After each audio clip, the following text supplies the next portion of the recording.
కుమార్ గారు పుష్ప 2 సంధ్యా థియేటర్ తొక్కిసలాట ఘటనలో పోలీసులు అయితే ఛార్జ్షీట్ కోర్టుకు సమర్పించడం జరిగింది. వాళ్ళు ఛార్జ్షీట్ తయారు చేశారు. అందులో భాగంగా ఏవనేమో సంధ్యా థియేటర్ యాజమాన్యం, ఏవనేమో అల్లు అర్జున్ గారి పేరు కూడా ప్రస్తావించడం జరిగింది. ఓవరాల్గా నెక్స్ట్ ప్రొసీజర్ ఎట్లా ఉండే అవకాశం ఉంది, ఏం చెప్తారు సార్ ఈ ఘటన గురించి? ఏమండి, ఛార్జ్షీట్ నేను చూడలేదు. ఓకే, ఛార్జ్షీట్ ఫైల్ చేశారు, పోలీసుల డ్యూటీ పోలీసులు చేశారు. Is court decided, is court అంటే కోర్టు అత్యున్నత న్యాయస్థానంలో ఉన్నప్పుడు మన కోర్టులో ఉన్న డిసిషన్ మనం మాట్లాడకూడదు. కానీ అల్లు అర్జున్ గారి మీద A11 పెట్టడం అనేది కరెక్ట్ కాదు. ఓకే, ఎందుకంటే మన విజయ్ గారి మీద జరిగింది.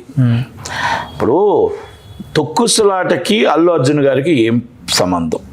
వాళ్ళ సెక్యూరిటీని తీసుకెళ్ళి లోన్ వేయండి, వాళ్ళకి ఇన్ఫర్మేషన్ ఇచ్చి లోన్ వేయండి. మీకు ఇంటెలిజెన్స్ ఉందా లేదా అంటే, మీకు ఇంటెలిజెన్స్ అనేది ఫెయిల్ అయితే అక్కడ ఎంతమంది జనం వస్తున్నారు అంటే అప్పుడు మీరు ఆపగలగాలి. మీరు ఇంటెలిజెన్స్ ఆల్రెడీ మీకు ఇన్ఫర్మేషన్ ఉండి ఉంటుంది. ఎవరైనా సరే, మేబీ ఇప్పుడు నేనున్నానండి, ఇవాళ ఉదాహరణకి 10,000 మందితో వస్తున్నానని చెప్తాను. మీరు 10,000 మంది దాకా ఇంటెలిజెన్స్ రిపోర్ట్ ఉంటుంది. ఆ 10,000 మంది దాకా ఇంటెలిజెన్స్ రిపోర్ట్ ఉంటే మీరు వేద్దామని చూస్తారు. కానీ ఇంటెలిజెన్స్ రిపోర్ట్ ఏంటంటే అక్కడ 10 లక్షల మంది వచ్చాం. బాధ్యత ఎవరిది? Is right. బాధ్యత 10,000 మంది వస్తానని నేను అబద్ధం చెప్పా. నేను వస్తున్న 10 లక్షల మంది. ఇంటెలిజెన్స్ రిపోర్ట్ ముందుగా చెప్పి అక్కడ ప్రజలను కాపాడవలసిన బాధ్యత, అడ్డవలసిన బాధ్యత, నిలబడవలసిన బాధ్యత, హీరో గారిని ఆపవలసిన బాధ్యత మీ మీద లేదా అని అడుగుతున్నాను నేను. మరి పోలీసుల మీద ఏం యాక్షన్ తీసుకున్నారు? అక్కడ ఉన్న స్టేషన్ హౌస్ ఆఫీసర్ మీద ఏం యాక్షన్ తీసుకున్నారు? అక్కడ ఏసీపీ మీద ఏం యాక్షన్ తీసుకున్నారు? ఆ రోజు మొత్తం టోటల్గా మీరు పోలీస్ డిపార్ట్మెంట్ మీరు ఏదైతే వాళ్ళు థియేటర్ వాళ్ళ మీద పెట్టారో అది బాగానే ఉంటుంది. కానీ నేను అడుగుతుంది ఏంటంటే, లాండ్ ఆర్డర్ ఎప్పుడైతే అదుపు తప్పుతుందో, లాండ్ ఆర్డర్ అదుపు తప్పుతుందని ఇన్ఫర్మేషన్ ఇచ్చారా లేదా? లాండ్ ఆర్డర్ మీరు మా మ్యాన్ పవర్ ఆల్రెడీ మీ డిపార్ట్మెంట్ పంపించారా లేదా? వాళ్ళ కాపాడారు. మరి హీరోని ఎందుకు ఆపలేకపోయారు? మీరు ఇంటికాడే ఎందుకు ఆపలేకపోయారు? లేకపోతే మధ్యలో ఎందుకు ఆపలేకపోయారు? అక్కడ దాకా వచ్చి ఒక ప్రాణం పోయే పరిస్థితికి వచ్చింది, ఒక అబ్బాయి వచ్చి పరిస్థితిలోకి వచ్చిన పరిస్థితికి వచ్చారు అంటే మనం ఏం మాట్లాడాలి? అది మన డిపార్ట్మెంట్ తప్పని మాట్లాడాలా, లేకపోతే మనం ఏ విధంగా మాట్లాడాలి? నేను అడుగుతుంది, మీరు ఛార్జ్షీట్ ఈజ్ రైట్, అది మీకు వేసారో అయిపోయింది. నేను A11గా ఆయన పెట్టినది. మీరు సినిమాలు వాళ్ళు చేస్తారు, ఎంతోమంది వస్తుంటారు, లక్షల మంది వస్తుంటారు, తొక్కుసలాటలు జరుగుతున్నాయి, ఎన్నో జరుగుతున్నాయి. అందరి మీద మనం కేసులు పెట్టుకుంటూ వెళ్తామా? అందరిని అరెస్ట్ చేస్తామా? ఆయన అరెస్ట్ కూడా చేశారు పాపం. ఏ అన్యం పుణ్యం ఎరగని ఒక వ్యక్తి. అంటే నేను ఒకటే చెప్తాను, అన్యం పుణ్యం ఎరగని వ్యక్తి అంటే నేను అల్లు అర్జున్ గారిని వెనకేసుకు రావట్లే.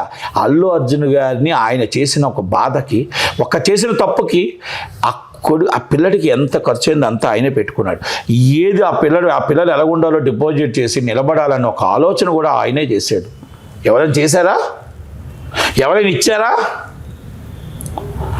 అంటే ఆయన మంచితనాన్ని, మానవత్వాన్ని తీసుకోమంటున్నారు. తప్పు జరిగిందని ఆయన శోభతో, తప్పు జరిగిందని బాధతో ఆయన ఈరోజు కూడా గిల్టీగా ఫీల్ అవుతున్నాడు.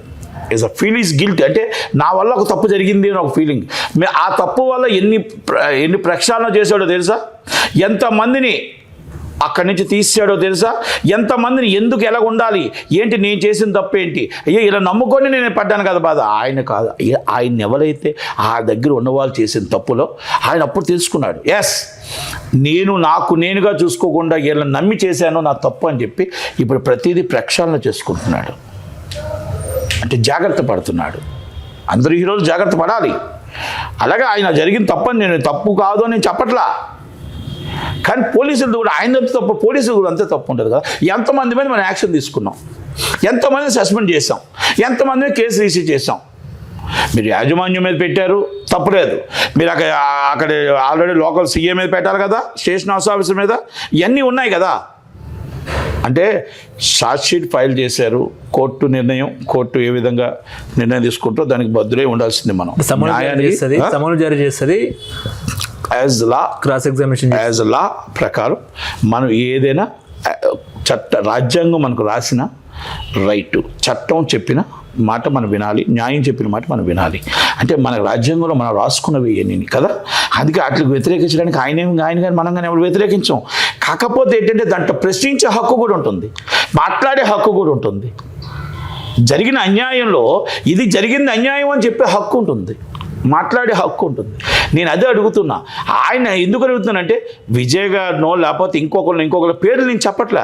Is a great celebrities and great and chief ministers and great is the political leaders. ఎంతోమంది తొక్కుసలాట్లో ఎంతోమంది చనిపోతూ ఉంటే వాళ్ళందరినీ మీరు అరెస్ట్ చేశారని అడుగుతున్నా. మరి ఆ ఒక్క ఆయన్ని ఎందుకు అరెస్ట్ చేశారు? అంటే ఇది కక్ష సాధింపు కాదా? ఇది కుట్ర కాదా?